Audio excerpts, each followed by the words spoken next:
Would like to greet everybody over there. Good afternoon to the Czech Republic.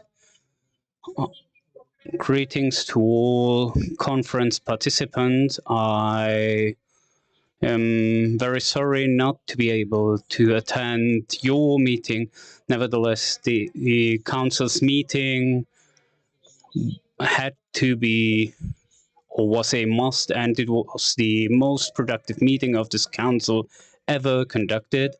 Me, as the national chair and the global council member, I would like to wish everybody a fruitful conference and get as many impetuses and inspiration as there can be. The first is the chairman of the Global Geopark Council, Mr. Di Martini. Do you listen me? Yes.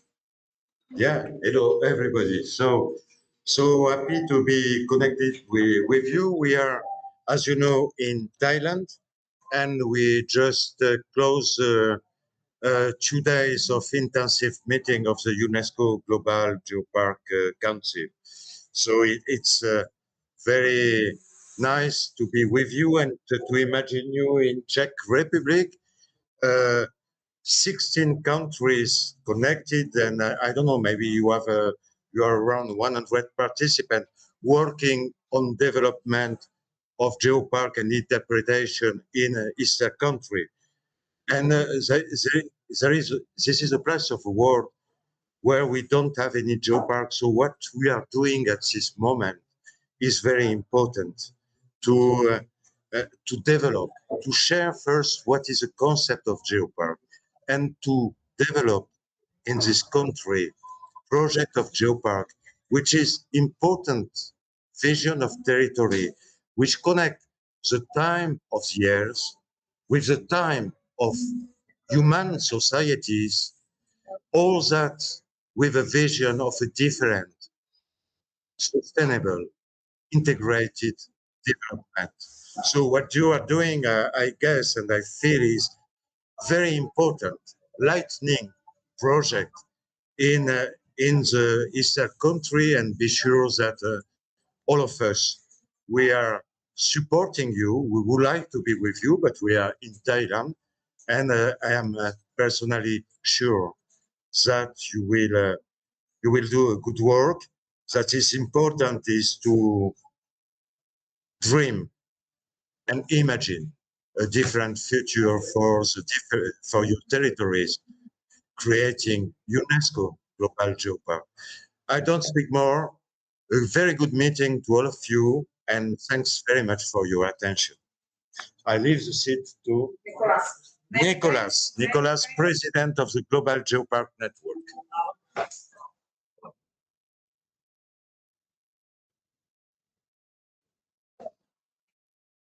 Good afternoon, everybody. As president of the Global Geoparks Network, representing 177 UNESCO Global Geoparks in 46 countries, I would like to congratulate you for this meeting, and I wish you every success.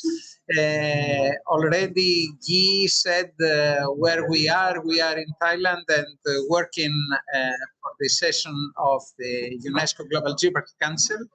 We want to know that the Global Geoparks Network, its expert, always working in collaboration with UNESCO, will provide you any possible support and any possible help that you may need for the development of geoparks in your country. We are grateful to our colleagues in Czech Republic for organizing this meeting. We are working very close with the colleagues in Czech Republic, where we have Bohemia Paradise, which is one of our UNESCO Global Geoparks.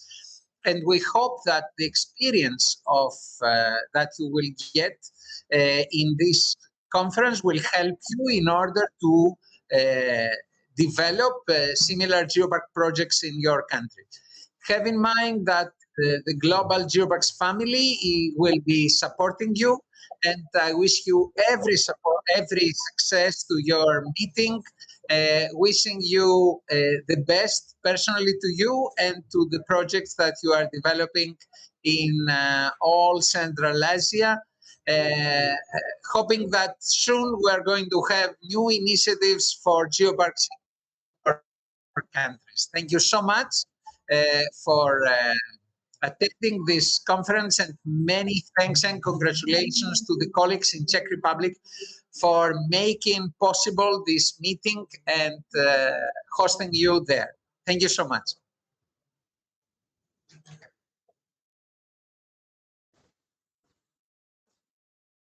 Thanks so much, Nicolas. And now, Christoph van der Berg. I can introduce myself. Thank you. Dobrý den. Dobrý večer here. Thank you very much for having me. I'm happy to be with you. I think it's. I would like to commend first of all the Geopark in the Czech Republic and Czech Republic in general for supporting this kind of initiative.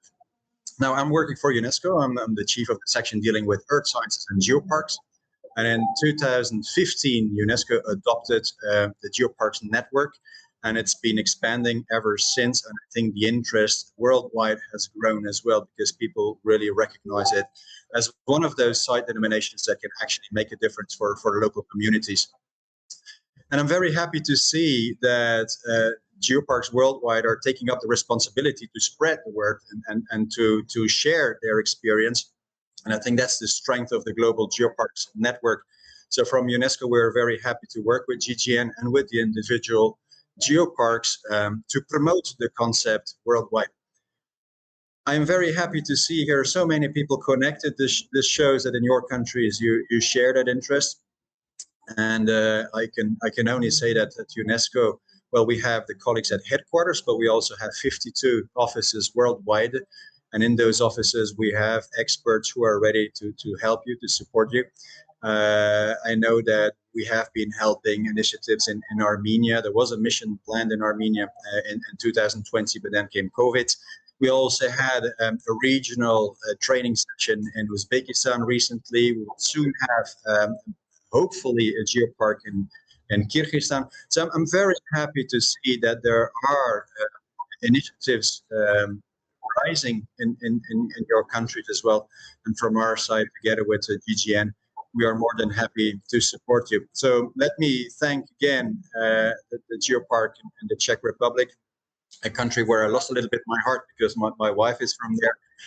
But I really, really appreciate the efforts that you're doing. So let me wish you all success for this meeting. Thank you very much. Great.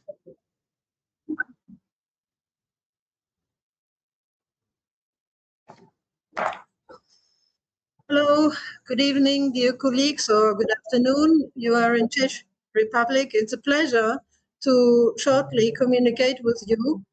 And I'm very happy. Last time we were per video, now too, but I can announce that the education workshop will happen on the next European Geoparks conference in Verbana in Italy, end of September. And you also should know the Global Geoparks Conference in Ngoon, Morocco, will also take place. And so you are heartily invited to participate in any education activity. And if you like to get contacts to already members of the Global Geoparks Network, just contact us and we will guide you to those colleagues you might be interested in to get some connection to. And even if you are not yet members, we hope we will get new members, active members, to share experiences, best practice examples with you, so to get a good progress for you. And also we are interested to get to see and to get new ideas of how to get across with the Global Geoparks Network. So thank you very much and have a good conference. I'm looking forward to meet you in person, maybe in Verbana, Italy, or maybe in Morocco. Bye-bye.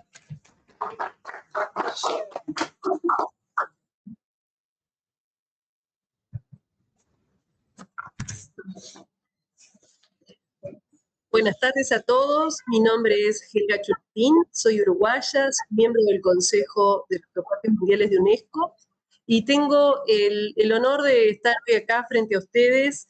Sé que tienen traductor para español, así que estoy hablando también para mis amigos de Río Coco, de Colca y Volcanes de Andagua, que están, bueno, ejerciendo uno de los pilares que tienen los Geoparques Mundiales de UNESCO, que es el networking, el aprender juntos unos de otros. Y en este caso, ya la unión de los dos programas, el programa de Geociencias y Geoparques de UNESCO, están a través de un IGCP fortaleciendo los geoparques. Creo que es una oportunidad magnífica que nos hace reflexionar a todos de la importancia de trabajar juntos, y más en los temas en que están trabajando ustedes hoy, geoeducación y geoturismo, desarrollar nuevas prácticas, aprender de los demás para fortalecer a nuestras comunidades, que ese es nuestro fin. Y qué mejor herramienta para eso que la educación. Así que desde la investigación que nos promueve el IGCP, más los laboratorios que nos permiten ejercer ese conocimiento en los parques, no tenemos más que aportar cosas positivas a nuestras comunidades. Así que tengan muy buenas experiencias durante estas clases y bueno, un saludo desde Tailandia, donde también estamos trabajando en red para fortalecer los Geoparques Mundiales de UNESCO. Un gusto. Chao.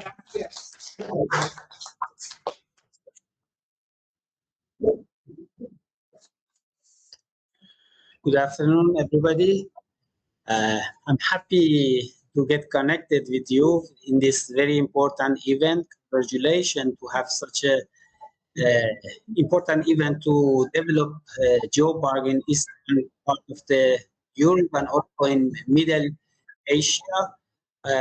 I'm Ali Reza Amrikazemi, the director of Czech Island UNESCO Global Geopark and also head of the National Iranian Geopark Committee.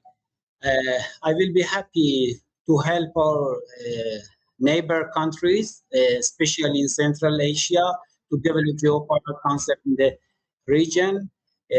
I'm going to invite you to visit our geopark in Czech Island or in Aras region to have some experience about the geoparks and exchange information. All of you are welcome in our geopark, and all the team here are happy and ready to support your geopark project and advise you to have a better project in future. Thank you very much.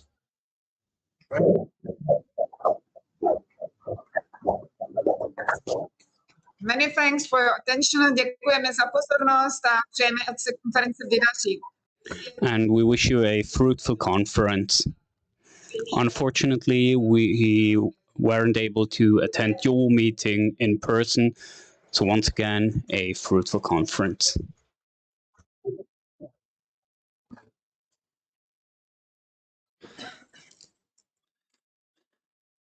Takže vidíte, že So as you can see, the situation was as we've just witnessed it. It was just as if we had attended the global meeting, which might be a motivation for us, an even bigger motivation because we are sort of friended with those people. Boho Island, for example, has become a global geopark based upon the global meetings decision, so we can discuss with 4 global geoparks: Nicaragua, Peru, Tanzania, and the other. So we can discuss during dinner and exchange information how to proceed on your path towards becoming a global geopark.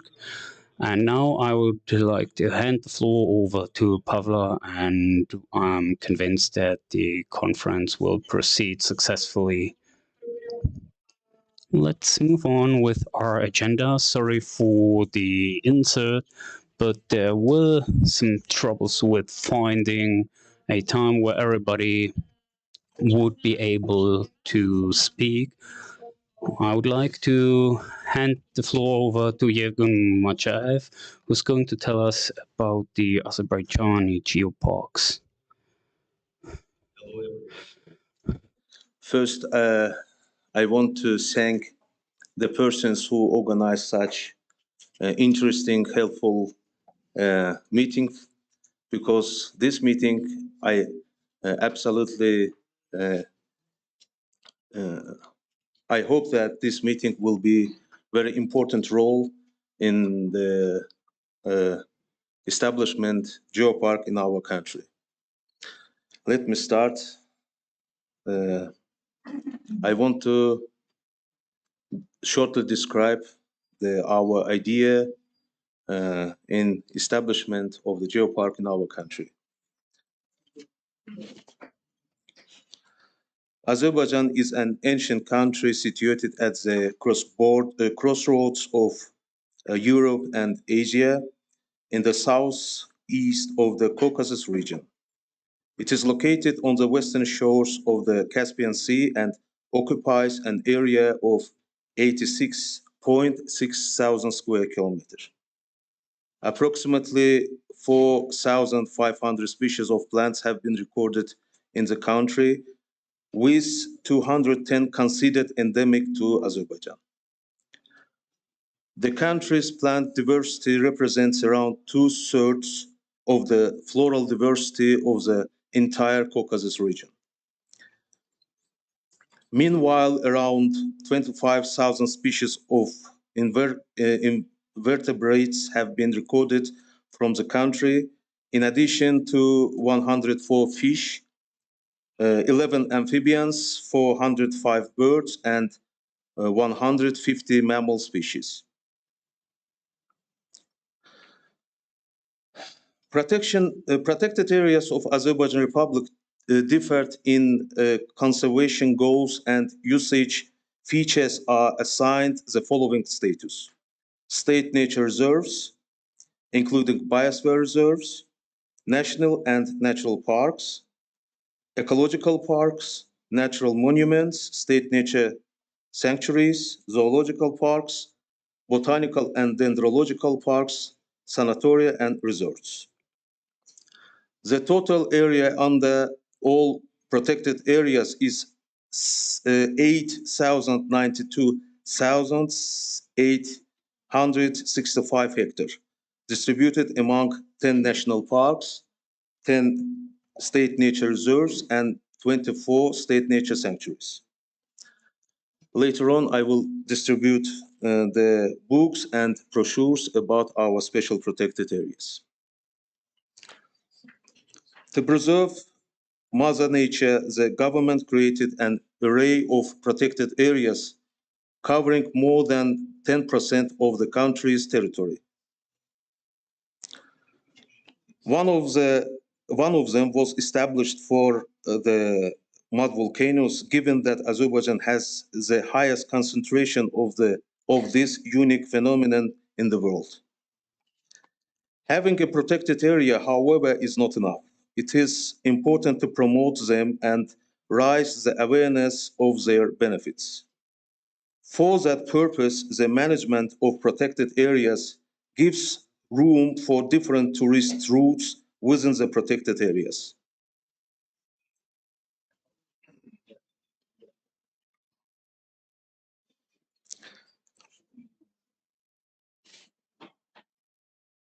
Here are some pictures featuring the natural beauty of protected areas.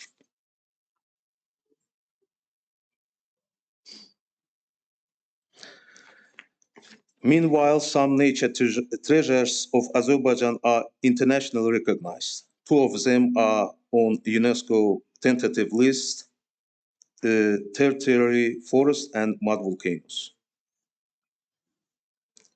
Mud volcanoes are the major topic for Azerbaijan to promote and materialize a geopark concept. In Azerbaijan, Work on development of Geoparks started at the initiative Mehriban Aliyeva as the country's first vice president in 2018. Consequently, the term geopark was introduced in the country's legislation and the regulatory framework was developed. Furthermore, the status of geological parks of the Republic of Azerbaijan, which was drafted by us, was approved by the corresponding presidential decree on the 5th of April 2020. Finally, the Ministry of Ecology and Natural Resources issued an internal order to set up working group for the creation of geoparks in the Republic of Azerbaijan and their integration to the global geopark network. The Ministry of Ecology and Natural Resources continues the campaign to raise the awareness of geoparks among the concerned people with a focus on local communities, environmental NGOs, and professionals. The purpose is to explain the benefits behind the geopark concept and involve the stakeholders in making the first geopark come true. On this slide, you can see the mud volcanoes that are likely included in the first proposed geopark site. As is seen from the slide, we intend to cover both terrestrial and marine mud volcanoes. Territory of Azerbaijan is a unique and classical region of mud volcanism in our planet. More than 300 mud volcanoes are located on land of the eastern Azerbaijan and in the adjacent water area of the Caspian Sea. It is called a motherland of mud volcanoes. Territory of Azerbaijan is a unique one by number of mud volcanoes, their diversity and activity. Mud volcanoes are primarily concentrated in the eastern part of Azerbaijan, the Absheron Peninsula, Shamkh-Gobustan region, the southeast of Shirvan, and the Baku archipelago. In Gobustan, there exist more than 100 mud volcanoes and 40 of them abundantly discharge oil. In the Baku archipelago, 9 islands are of mud volcanic origin. Every year, Azerbaijan experiences 5 eruptions of terrestrial and marine mud volcanoes. For the last 200 years, from 1810 to 2022, there have been recorded about 400 eruptions from 93 mud volcanoes. And now I would like to show several slides with the mud volcanoes that are varied in terms of appearance, structure, and positions.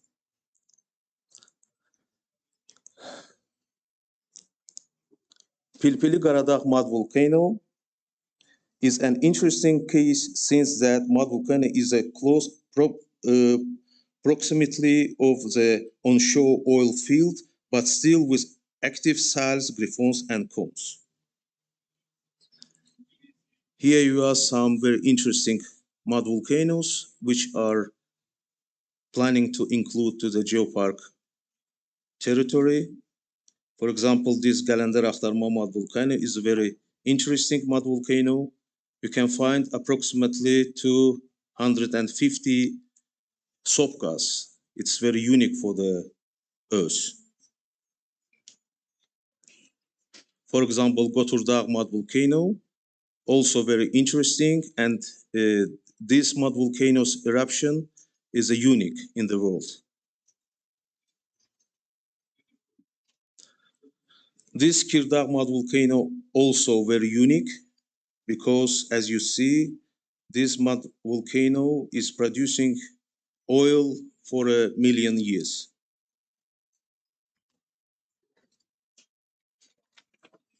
Also, Buransız Julga mud volcano, very interesting. And as you see, Each mud volcano has its own structure, size, and activity.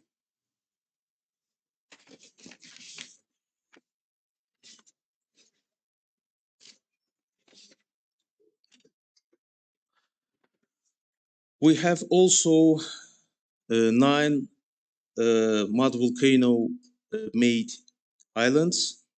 One of them, the Garasu Island. It's very interesting island. Garasu and Harazire are planning to include to the Geopark list also.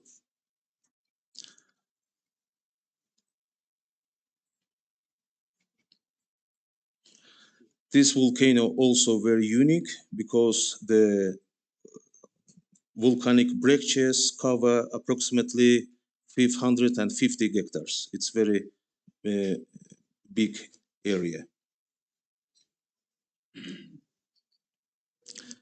At the end,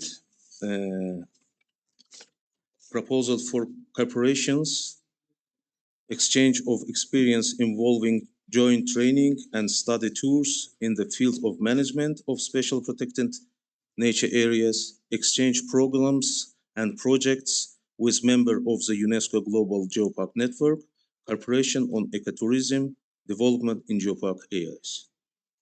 Thank you so much.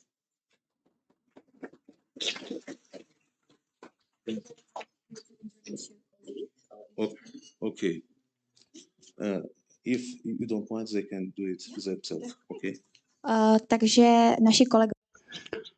Our colleagues, or the Azerbaijani colleagues to be more precise, are going to introduce themselves now.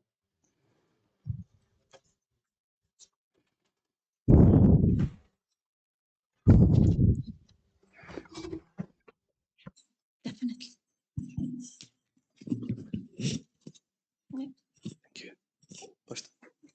Hi everyone, I'm Elwin from Azerbaijan and I'm representing private tourism, ecotourism section. With the 6 years of experience, we did a lot of developments for the sustainable tourism, and also some of our branches of the ecotourism company are focused to, I would say, preserve the nature, fighting against the deforestations, illegal hunting, and so on. I think we do not have enough time, so I don't want to take your too much time because there are more presentations. But we understand the principles of ecotourism.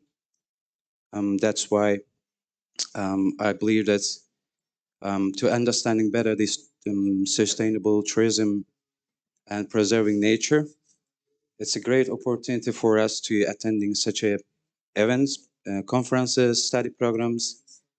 And I believe that we have neighboring countries and friends from Moldova.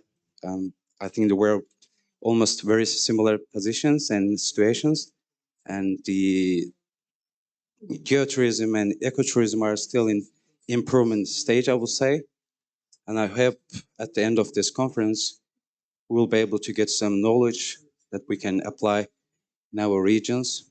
And I believe that Caucasian regions deserve more and deserve peace as well.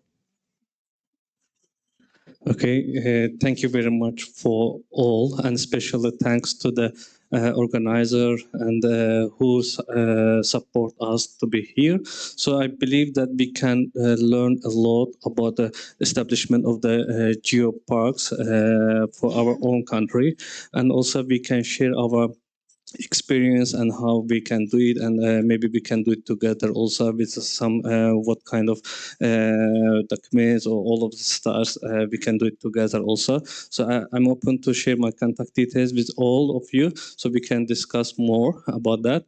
And by the way, I forgot to tell my name.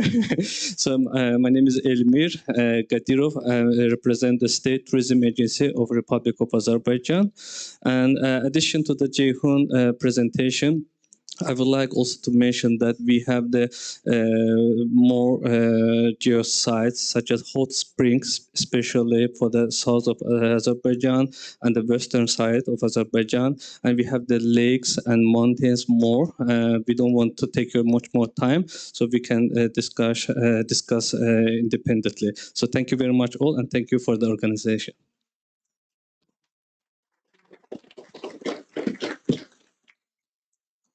Hello, everyone. I am Sevinch. It means happiness, my name. I presented Baku State University. I am a teacher and teacher of biology school and department of zoology and physiology. I will continue in Russian. Значит, я хочу сказать, что мы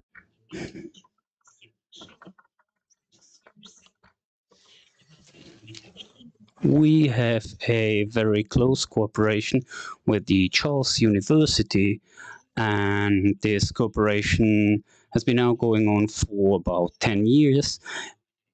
10 to 12 students are coming on an annual basis to each of these countries, and the zoology department employees are coming to us. They're collecting samples. So the cooperation is, I would say, superb.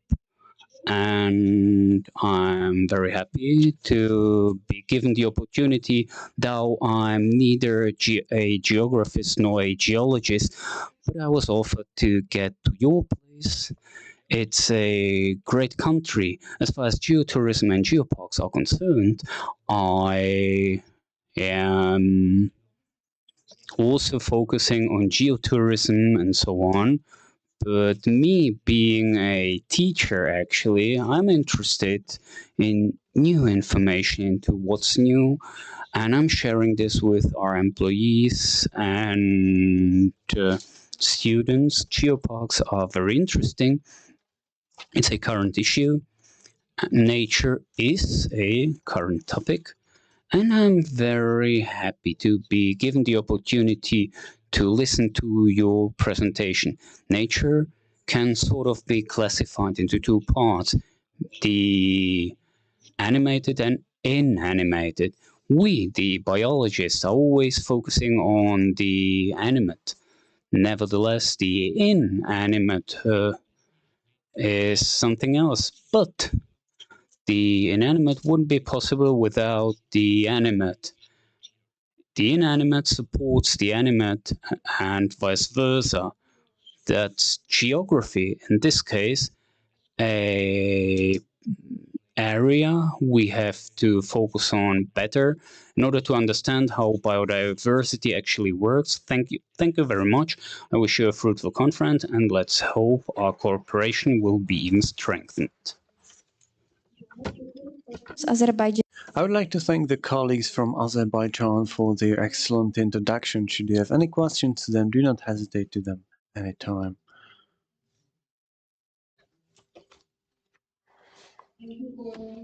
Presentation. I would like to know if these mud volcanoes are active, or once it was active and now it's just mud. We have 352 mud volcanoes. 80% of them are actives. 80%.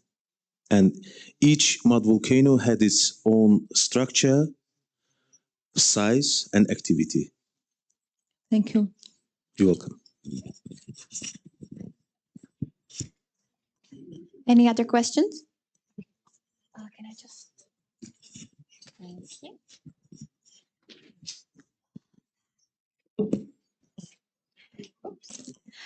Takže teďko jenom lehce prohodíme program. So right now we are going to change the agenda. Mr. Gardon will talk about Barandian in a while. We also invited Mr. Jan Školník, but unfortunately he was not able to make it. But he made a video about himself, and we will we really understand it as a very good human story when a businessman starts supporting a non-governmental organization, and he co-founded the Bromovsky Geopark. I will start a video about Jan Školník, and then I will hand over to Luboš Gardoň, the head of the Barandian Geopark.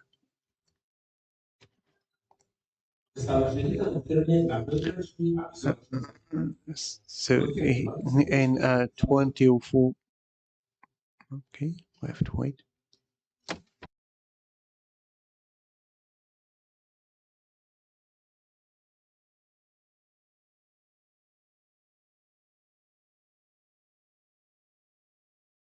So you are either usually in the office or in the car.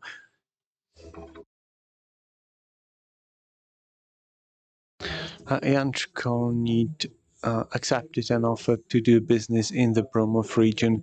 In those days, he was 25 years old and he became the head of a company for the filtration. In 2004, he started an agency for the development of the Bromov region, which renovated this monastery. And this monastery is important across the region.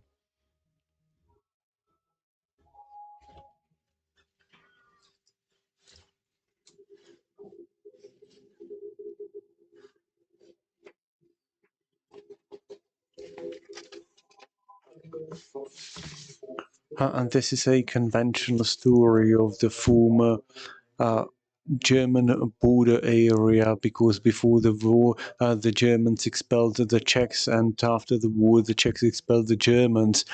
So it's very similar to other border area with Germany. Some people just came for a while and took with them what they wanted, and the people who really liked the region and were honest stayed here. The first years were rather in the office and in the car, because I was really on my business trips very often. But then logically you really discover the place you live, and then you just look around, and what you see here is the stars and the rocks. I first came to this Baroque monument later on in the 19th century. The Abbey Rutter constructed also a restaurant here, so that is why I can also dine here, wine and dine. But then I wanted to go to the mountains, and I also wanted to do some climbing, but I realized that if you do not climb frequently enough, it is really dangerous. So that is why I only observe the mountains and the rocks from the bottom, from the path. And you can see the monastery and the church and the whole place really well. I can also check our factory. Our factory is on the very left. You can see the street there, which continues to Martinkovic and Božanov. It is the white buildings.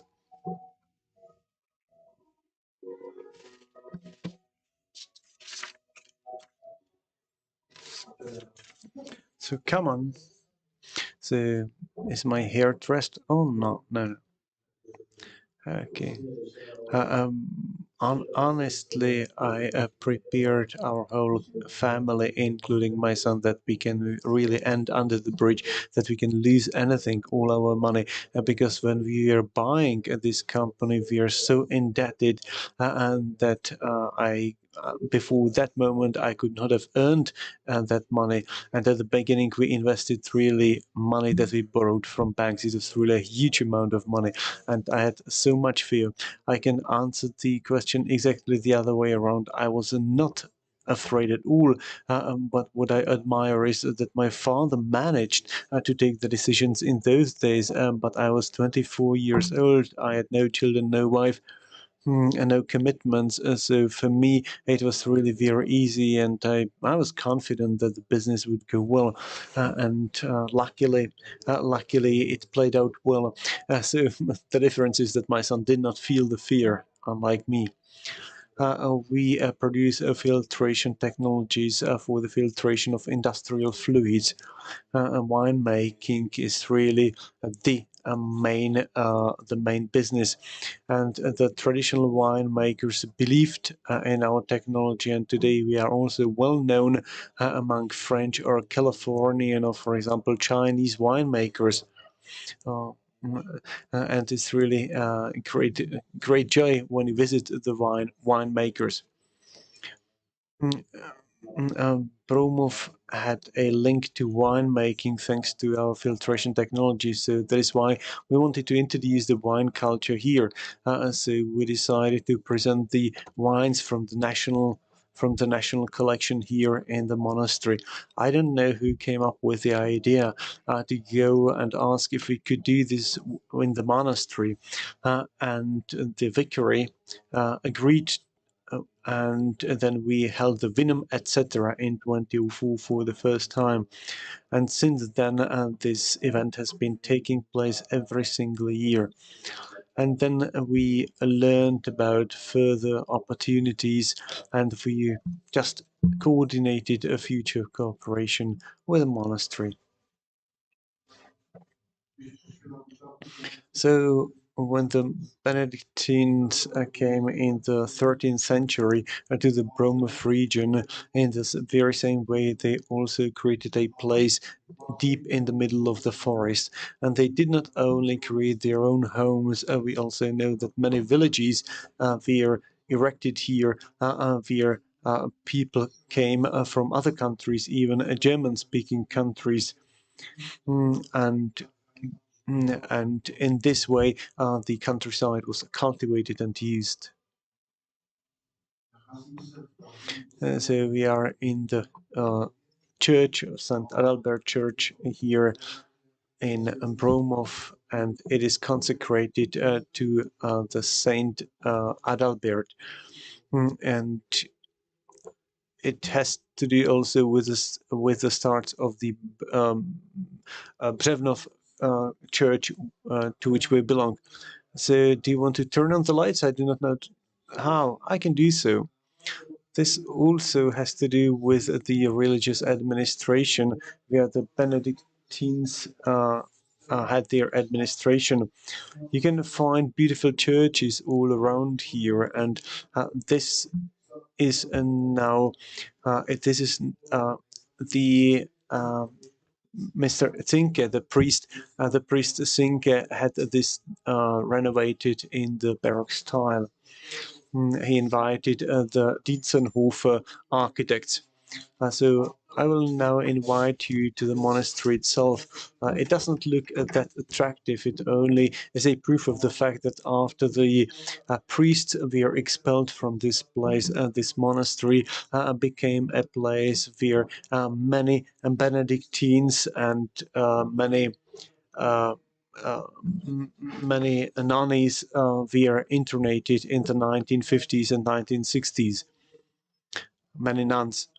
So you can see that the buildings were not maintained well, and that is why they are in such a dilapidated condition. I think it is really a great contrast with what we will see in a while, what was renovated by the agency for the renovation of the Bromov region. So a part was now made again accessible for the public, despite the fact that the church community cannot live here.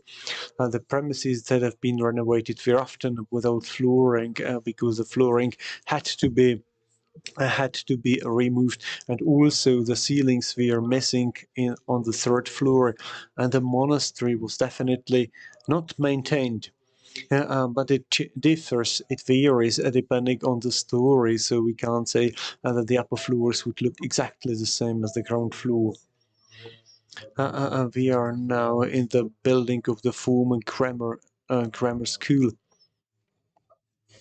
So within our, here we have our offices, so we are now here in our giant office. And the most important meetings take place here, meetings concerning what to do and how to do that.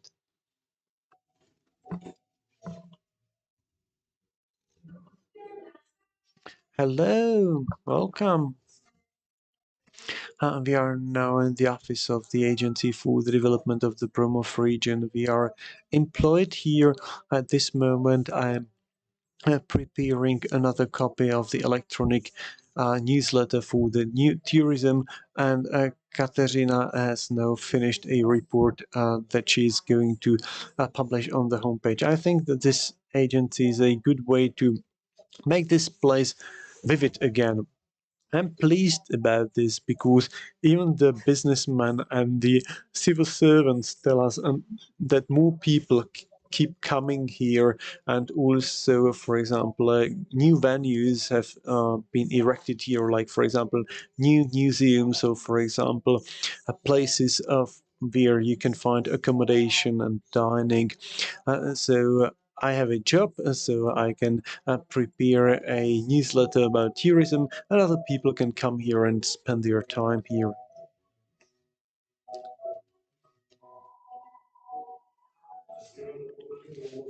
The festival Explore the Beauties of the Bromov region is the flagship of our endeavor, of our efforts in the Bromov region. I think it is really a very nice connection between the professional work at the top level, not only concerning the artistic level, but also the organizational level.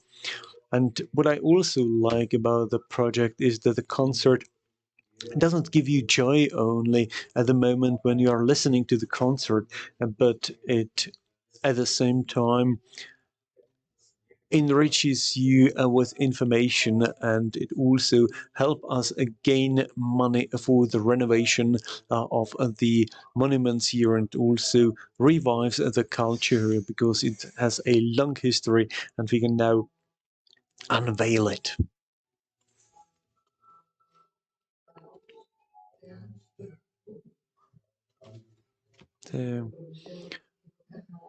So Ivo Kahanek then simply recommended to buy a beautiful piano, and he said it would really be suitable to have a piano here for the festival. Hansa simply said, okay, we could buy a piano, but none of us knows how to play it. Why should we need it? Why such a big one? And then he said, oh, the children might play the piano one day. And so I had to be very careful when deciding whether or not to buy it. In those days, we still had loans to pay down for the factory, and the money is definitely not limited. So, for example, Marcela turned out to be a very reasonable, pragmatic woman because she also just had to think about the fact whether or not we would also have some money left for a new washing machine if the old one got broken. But then when we realized that the money would be left even for a new washing machine, then we just bought the piano.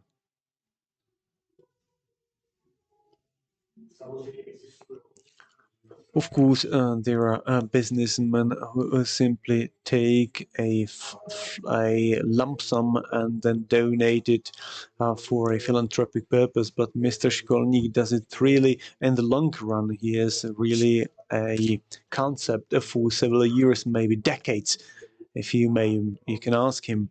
And his ambition is not to have one successful project delivered within a specific time period.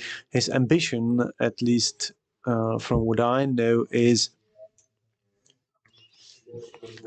to come with new life to the Bromov region so that we really make it more attractive for the people. And I think that is really his major benefit for the Bromov region.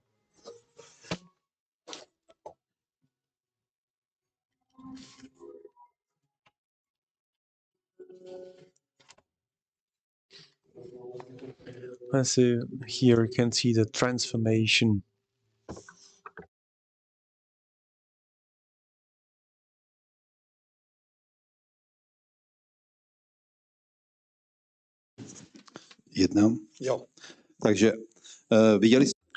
So you could see a short film. It was just a short video about Jan Školník. Originally, he received an invitation, but he was not able to make it. We just introduced him as a source of inspiration, motivation, just for you to understand that you can really address many people who can just become fans of the Geoparks. Jan Školník was at the beginning not a fan of the Geoparks either, but then he also became one of the fans, and the Bromov region became a national geopark in 2019. So in every area you need a visionary, a passionate person, enthusiastic person at the beginning who is able to organize a group of people who just pull the string in the same direction and make the efforts for the same target. So in my presentation, I will rather talk about the technical aspects from the perspective of a manager, so that you know what is a problem now, what is a problem in the past, and what will remain a problem in the future as well, while you manage your own parks. I'll just now test the clicker.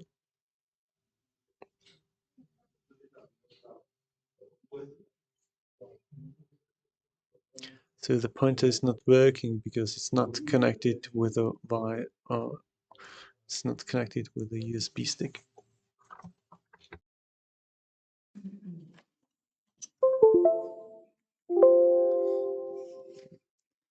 Snad budeme.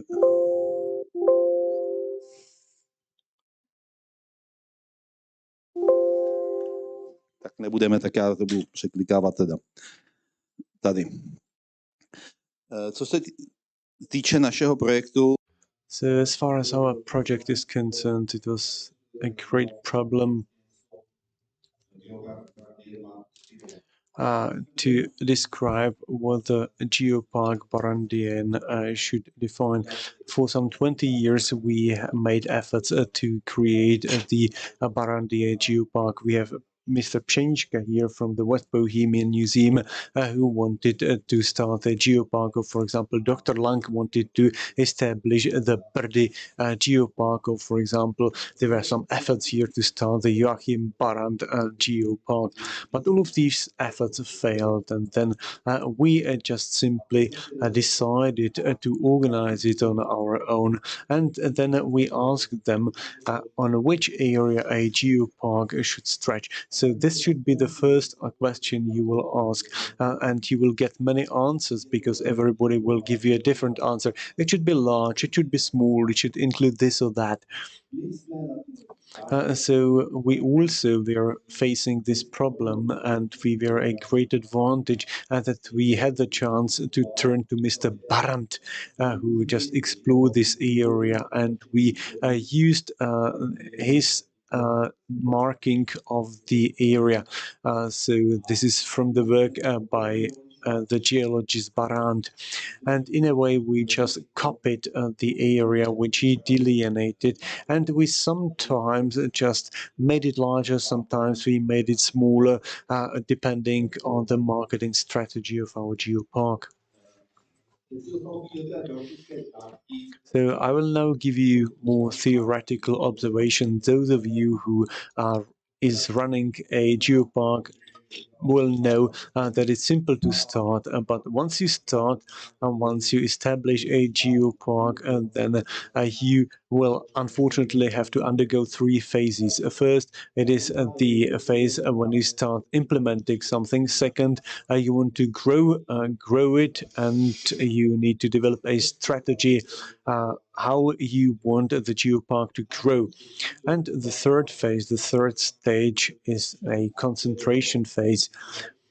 So one day when you are really overburdened with the work and you will need to develop a strategy, and the larger the area you are administering, the worse it will be for you. Then you will ask the following questions. What is the main task of the geopark? You will find many such instructions in various documentation concerning the tourism. But unfortunately, it will not really help you because it is really just information without much added value because once you start doing the business then you will realize that you will have to find a definition on your own. So at the beginning you are enthusiastic, you have many plans, and then you need some funding, otherwise you will fail. So that is why I wanted to show here the businessman Jan Školník, because Jan Školník can helped us with funding. So in some countries, the government may help, or for example, the regional offices. It is a long distance run before you get the funding for your geopark. In the Czech Republic, we unfortunately need to explain what a geopark is. That a geopark is not simply a couple of stones thrown across a region. It is simply an area with specific links with a historical background about the location. And every activity has some risks. So even if you are administering a geopark, you must also face some risks. So that is why I would like to point out some management aspects because my colleagues will then give you more information from the geological perspective. If you want to administer a geopark, then you mustn't forget about the internal causes. It may be that, for example, the individual municipalities or the regional authorities will not understand why there should be a geopark here. If there has been no geopark here up to now, why should we have one?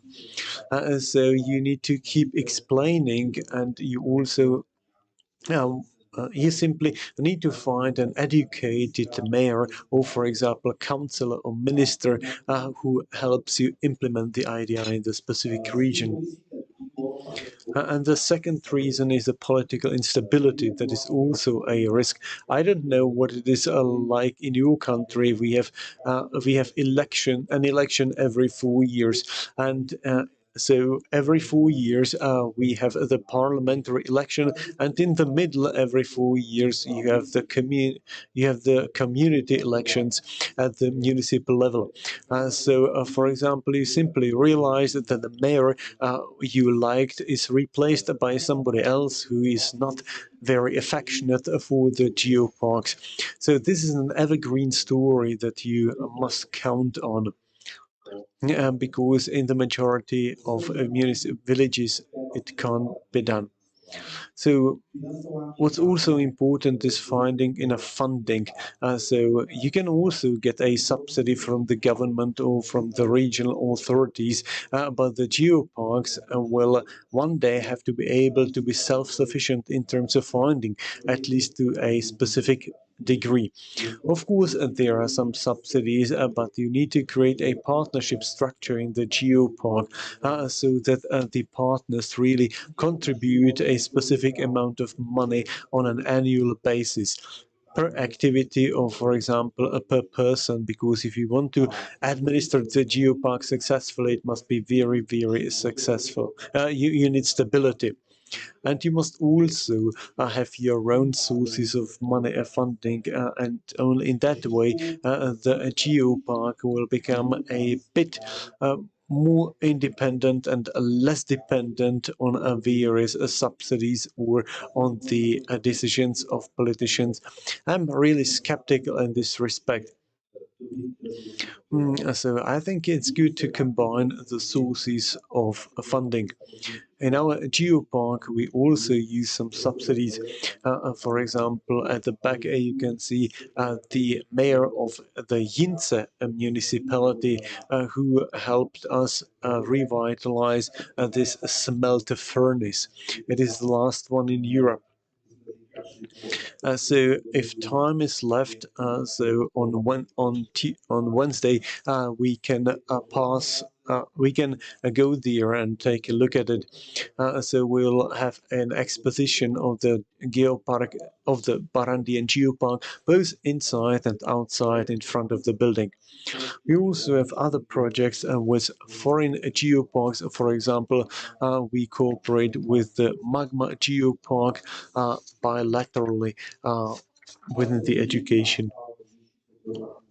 But the most entertaining is that you start just entertaining the children with the geology.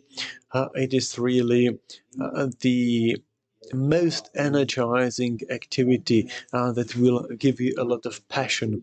So when you see the children, how they get to know the nature.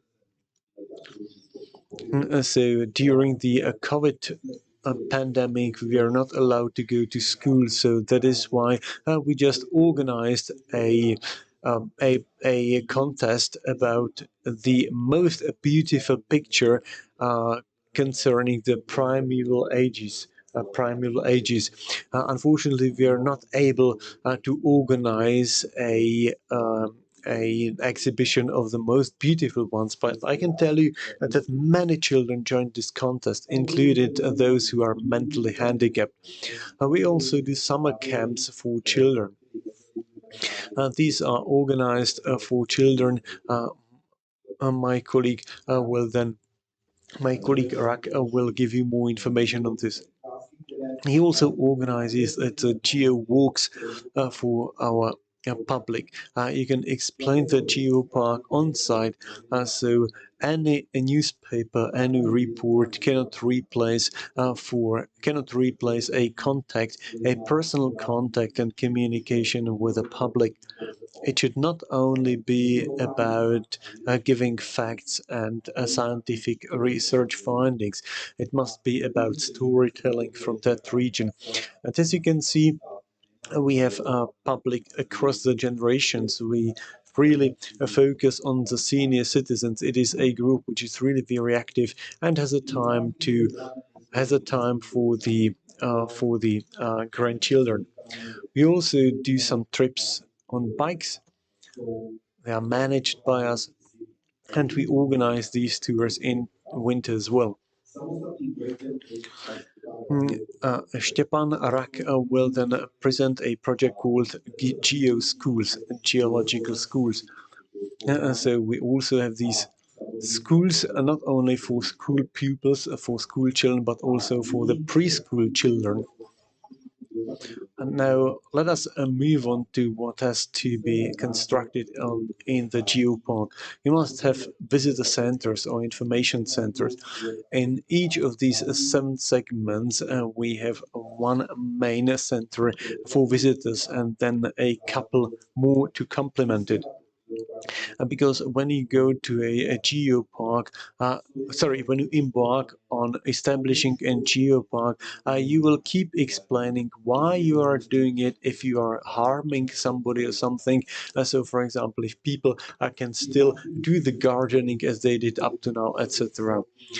The centers for visitors can be different. Some can be, for example, organized by the miners' association, so for example, by some non-governmental organizations. Of course, we can't have partners everywhere. That is why we are preparing an exposition of the new Sternberg Center close to Radnice place. And I also talked about money at the beginning of my speech. We very closely cooperate with the so-called destination management. That's very important. So, for example, we managed to prepare the regional card Trilobitka. We also just designed the Trilobit coins. It is a specific fake coin, fake currency, which engages many actors or many people. And we also used a person drafted by Wenceslav Drabek. It is a fictitious person who is a guide through this geopark.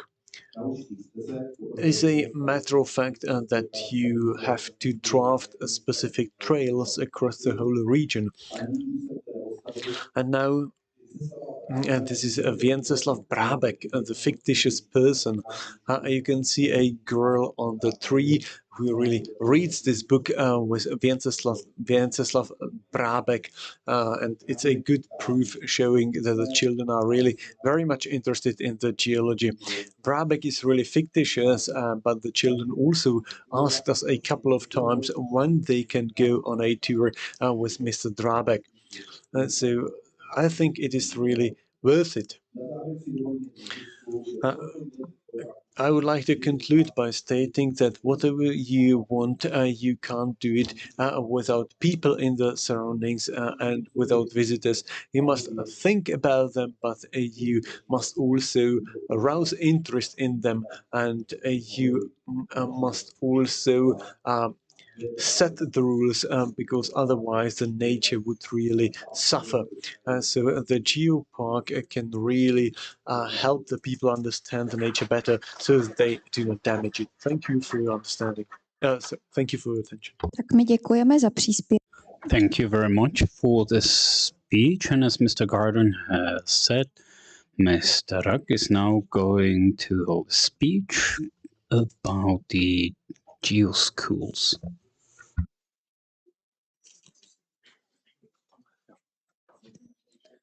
Jo, dobrý. Dobrý den.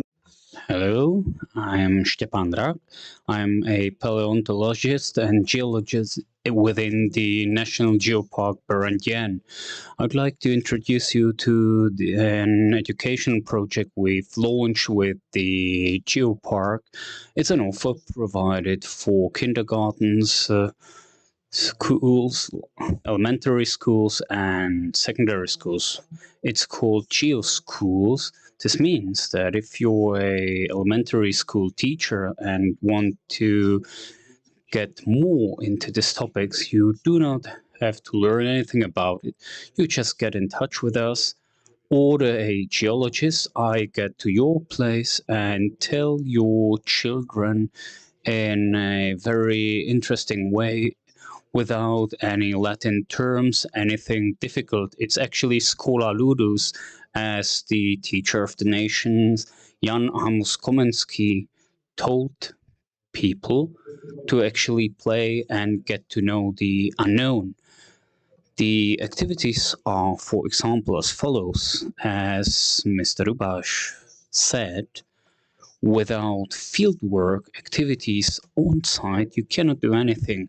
It's like telling somebody about the sun and, well, switching off the light and shutting down the blinds. So you won't learn that this way. But this is about geology, and geology is everywhere around us. It's in the foundations of our houses, on pavements, and that's what I'm offering the schools, geology in practice. I'm thus leading them through 25 sites near Prague, Beroun, and Pilsen, where there are many proofs of the paleontological processes. I'm always focusing on the fact that nobody has to learn anything like Latin terms. I've designed these cards where you have both the Latin term and the Czech term, including a proper picture. Everybody who finds some object can actually detect it with these cards, so they can actually thus detect the petrified objects, and they can finally detect them themselves. Furthermore, a part of the findings themselves, I am using models, professionally made models, made by those reconstructing these nowadays petrified animals, for example, these ammonites and the trilobite, and also the cephalopods. I'm conducting several projects like this or several activities like this, the journeys to the prehistoric times where everybody can find his or her prehistoric object. So this enables you to actually bring home something which is 400 million years old. Now, we've also organized a summer geological or paleontological camp, and we got the opportunity to order a bus going to 22 sites altogether. There were 80 or 20 children. We borrowed them professional geological hammers, protection glasses, taught them how to move consciously without hurting themselves around, and they thus learned something about geology, about petrified objects. These are indeed images of joy, as you can see on the children's faces. These are trilobites. That's of course just a game, but this feeling when a child breaks up a stone to just find a trilobite that's been covered inside, that's tremendous, fascinating. We are offering this as the Geopark Barangien, providing this to all schools, actually indeed experience. We're showing the children more than 400 years old snails, and you can find also snails that are nowadays still living, so they can compare the old one and the living one. That's experience, actually finding out yourself something, a lot of joy, laughs, protection glasses, interesting findings. Now, apart from the outdoor activities, geo schools are usually indoors. Usually I go to a school, tell children something about dinosaurs. Sometimes I'm bringing in either original bones or artificial ones, and I'm telling them stories about how this world looked like some very, very long time ago. That's a trans-border or interdisciplinary approach, comparing how the world looked like or how it might look like if the dinosaurs had not died out. Additionally, we offer the opportunity to actually taxonomize findings which schools might have. Frequently, they do not actually know what they have. Sometimes I'm about 6 hours at the school and I'm telling the teachers which stone can be used for teaching purposes. You needn't actually use each stone, sir. Sometimes I sort out, let's say, about one desk of these, which can be used in lessons. I've been teaching for about 7 years geology, and I'm sort of aware how you can sensibly teach this subject. It's not just about throwing stones, but about showing those which are important. Now, the Geopark Berendian project, our walks and activities do not include just the schools as such, but also the Prague underground system. 3 lines, ABC, or about 60 stops, and there are several stops where you can find petrified objects inside. And I'm telling people even stories about these petrified objects, what's actually petrified inside those stones. And during the COVID times when we didn't have the opportunity to actually meet in person, I Zoom presented this topic even to 5-year-old children in a way interesting to them. When I got the opportunity again to walk around, I, for example, went to this particular station. The Prague Underground contains petrified objects from Bulgaria, India, China, actually from quite different areas of the world, and the latest news or a novelty I'm trying to inform public about is the following. It portrays that geology is everywhere around us. Prague is sometimes called the city of 100 towers. There are indeed many, many churches, towers, turrets, and these towers and turrets are frequently very old. The decorative elements and foundation elements are coming from several quarries. A new plan provided to the public will be showing several buildings, objects, pavements, and telling stories about them. Now, in order to make geology tangible to everybody, we've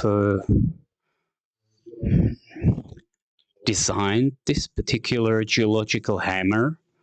Everybody can buy this hammer. It's easy, very sharp to actually break up slate. And many, many people might already have it and get to know geology indeed personally. Thank you very much for having this option to actually introduce the GeoSchools to you.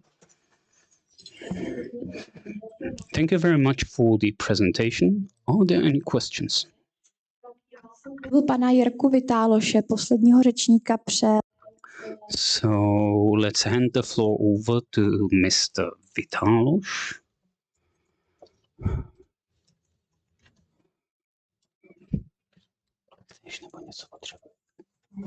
Tak, mám to nějak nejdřív prezentaci, pak video, nebo jo? Mám je podržet? Pekný deň prajem. Chvíľku som dúfal, že bude prestávka.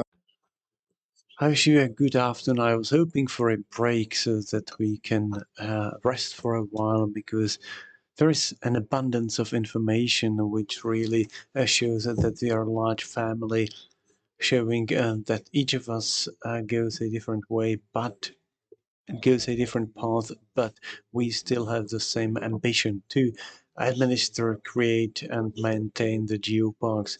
The Small Carpathians geopark started when I was a bit younger, and when we had different ideas about the future development of this geopark.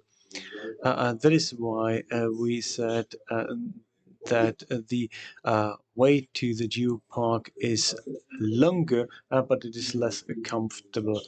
So some 20 years ago, it was just an intuition that we started understanding the area of the Small Carpathians as something really very exceptional.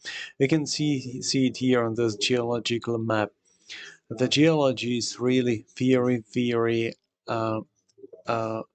diverse, and historically this has been a place of unknown monuments, and that is why we created a trail that makes the people, that informs the people about the mining history, about the animate and inanimate part of the countryside. So a couple of years after the founding of this geopark, I realized that there are also some disadvantages, because the government wants to delimitate an area that might become a geopark. The government can, for example, prepare such a beautiful map, but unfortunately it does not take care of the management. After the information after the information elements were produced, then there was nobody who would care of the area. In contrast to this, we started a geo-mining park called Pezino. In this geopark, we wanted to make sure that everything that has to be taken care of is really taken good care of. In the region Pezinog, we really had a couple of monuments and sites about which we had enough information, and we wanted to present all three aspects, which and then became the main guiding principle for how to organize a geopark. And then later on, we turned to the ministry, and in spite of the concept of the government, we just said that we would like to establish our own geopark. They told us that this would not be possible. They said that they had their own geopark, that they had a different idea of the geoparks, and unfortunately, luckily, there is no legislation governing the geopark. So that is why I told them that they had no chance, that they had no opportunity to forbid us, to ban us from establishing a geopark the way we wanted to have it. Then we just used the concept, the methodology developed by the UNESCO. It is a so-called ABC concept. Mr. Rack also talked here about the playful geology. This is also the main principle that we would like to apply. We want to engage the municipalities and the adjacent towns so that the geopark is really understood as a whole region that can be developed in the long run in a sustainable manner via the geopark. As I said, we developed geological maps of the smaller Carpathians. So we also have a potential to create a trans-boundary, a cross-border geopark with Austria. And October the 6th is the International Day of Biodiversity. And on this day, we prepare activities for people in the geopark for the presentation of the geodiversity.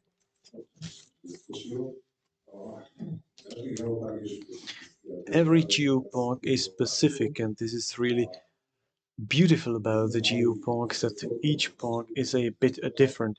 We had several options how to present the geopark. The Carpathians have a very rich history.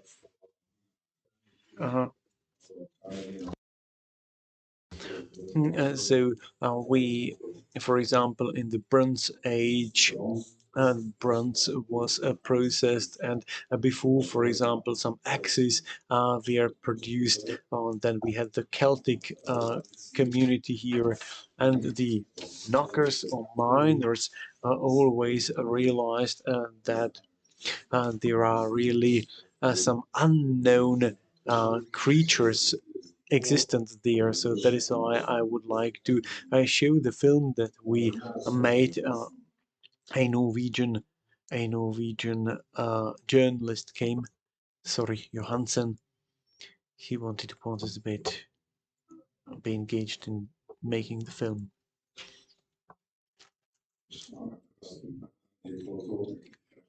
So we have prepared a couple of short videos illustrating our activity, mainly our activities with the population and the children.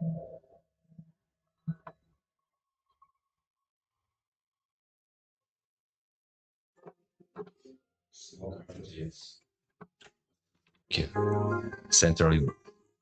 We've got strange reports of people seeing unknown creatures, reportedly dwarfs. All of them have something in common. They were seen in the area of old mines. Who are these creatures? Where are they from?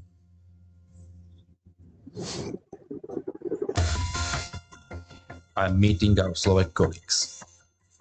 They are assuring me about numerous reports from the same location. Our next step is to see one of those places. We got eyewitnesses, and we want them to tell us what exactly happened. Přišli jsme po lesné pešinke a odrazu We walked along a trail and then we suddenly observed some movement. It was a creature that was going here to the mine. I got startled, I can tell you. We did not know what this was. It looked really so stupid, so weird. It was like a wolf. I can tell you that we were frightened, but the creature was afraid of us as well. We've met a group of tourists. The purpose of their visit is pretty surprising for us. So we heard that there are some knockers here, so that is why we came here to show them to our daughter. This could be the knocker Homo sapiens, which was also confirmed by the archaeologist. We did some excavations here, and it was probably the longest populated settlement in the whole of Europe. Why are they hiding underground? Why they don't want us to see them? Do they really look like humans? Who are they? There's no more time for asking questions. I want answers. I want to make contact.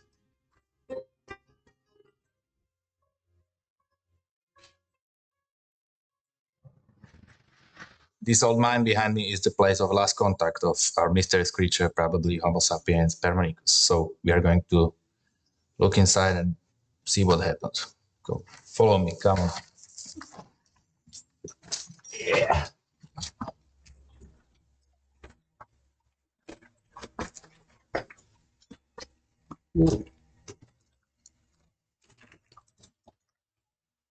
Passages were long and cold.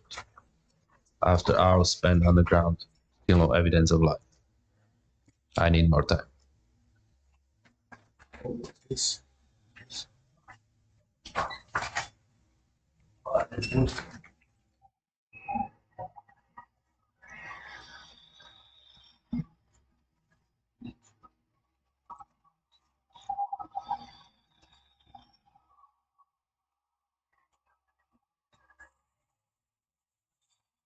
we are near the mine. We hear some sounds. We're waiting for 20 minutes and nothing's happened. Now we are going to turn off the light. We are going to wait further, and we are trying to catch it on this hand camera, okay, with night vision. Okay, turn off the light, please.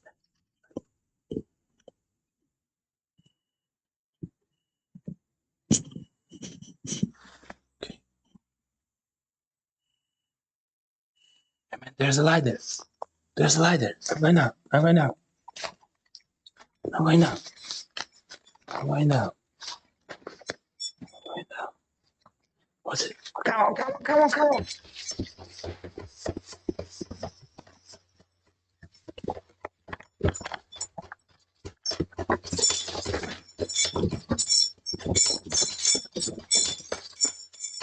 Quick, quick, quick. It's it. We did it. There, there.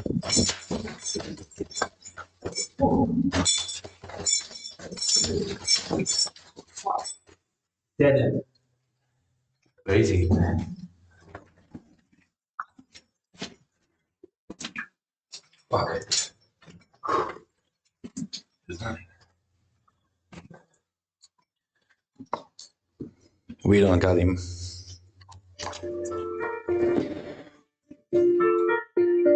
I spent another couple of days here, but no more encounters. For this time, Permanicus, or whatever is there, was faster. But I'm not going to give up, because this record is a proof that minds of small Carpathians are hiding something unseen.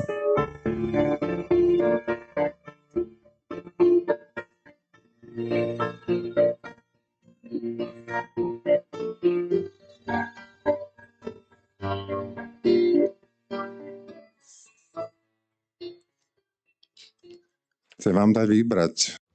So do you prefer the blue one, that is the reality, and the red one is the fiction? What do you prefer? Which color, the blue one or the red one? The reality or the fiction? Okay, so I will decide on your behalf. I would like to continue my presentation.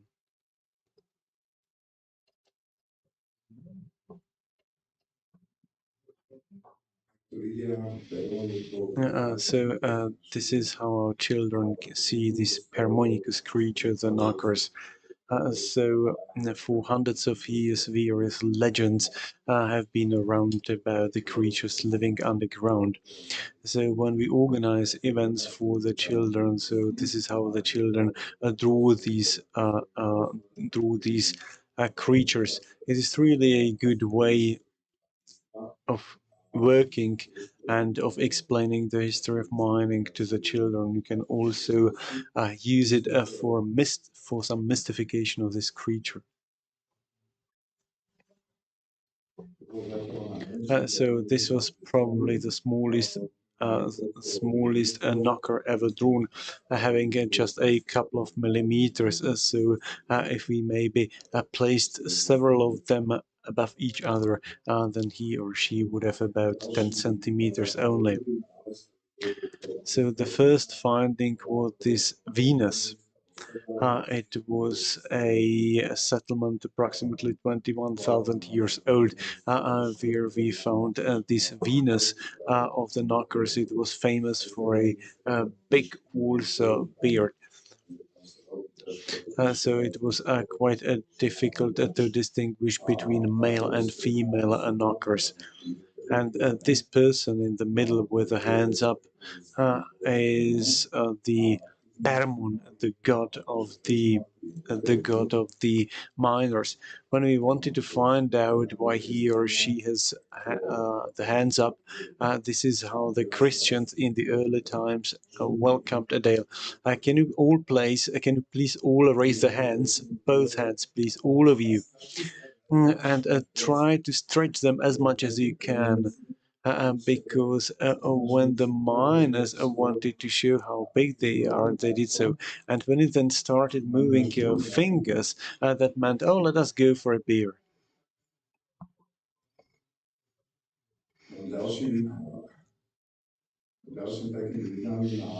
Another important finding is the first written mention of the cooperation between Malaeus and Bela III, who was the Hungarian king. An agreement from 1160 was found concerning the delivery of gold to the Hungarian court, to the Hungarian king. It was found in Banská Štiavnica in Slovakia.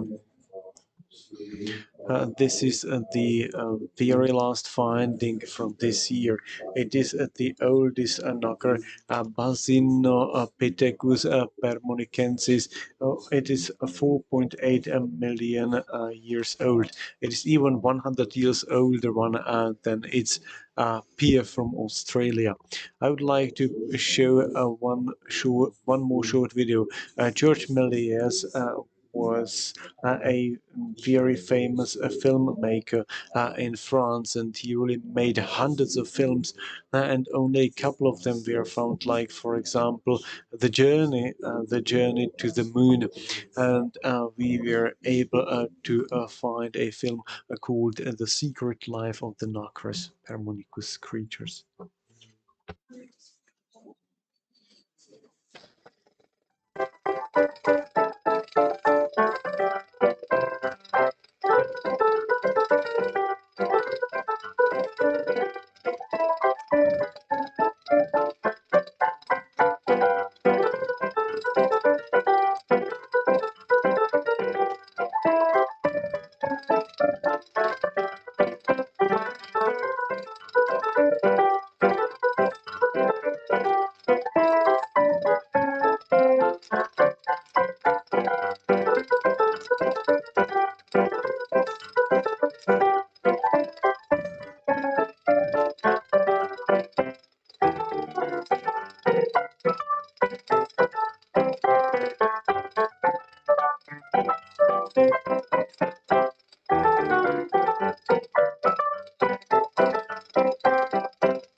Takže takýmto So this is how we work with the children.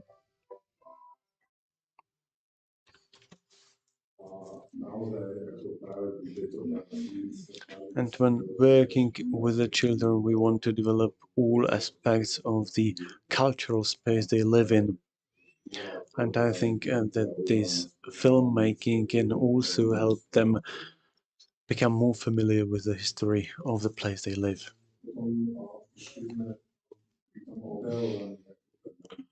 So when we are discovering these Hermonicus creatures, we also came to the microfossils, but we have a theory that this is just a football. This is a ball for playing football of the miners. So I think that any form of exploring the mining history is really suitable.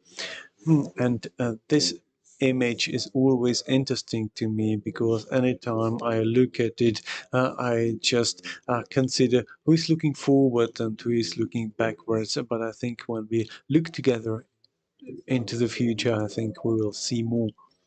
I would like to thank you for your attention, and in conclusion, I would like to play the second part of Soren Johansen, who wanted to explore the small Permonicus creature in the small Carpathian geopark.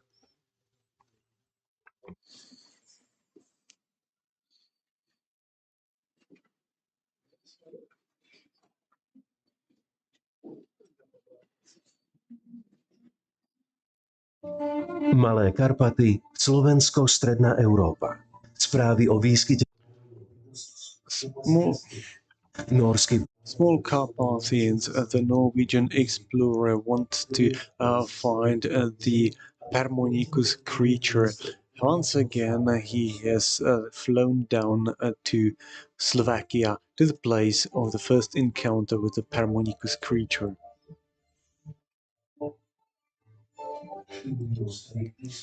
So he studied old books to find enough information, and he sets out to explore the small Carpathians. In the last 110 million years, the continents have been moving, and high mountains were formed by this movement, and also new river basins came about. The volcanoes became extinct and the beaches disappeared. The beautiful landscape of the small Carpathians was discovered by the tourists, by the fishermen, or, for example, the cyclists.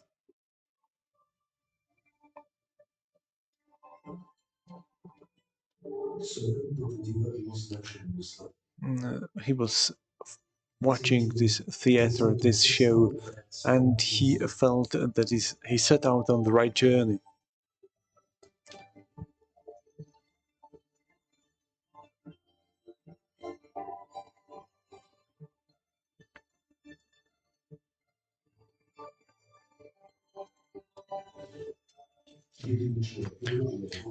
Unique, rich countryside, which was a good prerequisition for the settlement more than several thousand years ago. Pottery business started flourishing here next to other industries. Soren is finding new traces, and now it seems that he's very close to finding the Permonicus.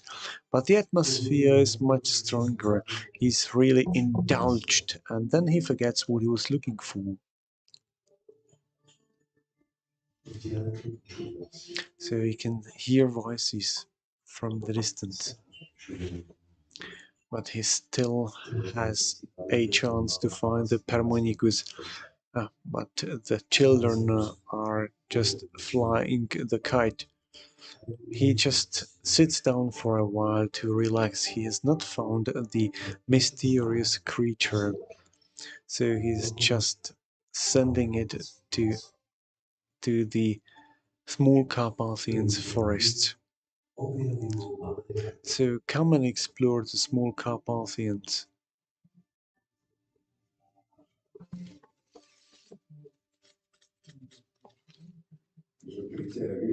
So please join us and explore the small Carpathians with us. Thank you for your attention.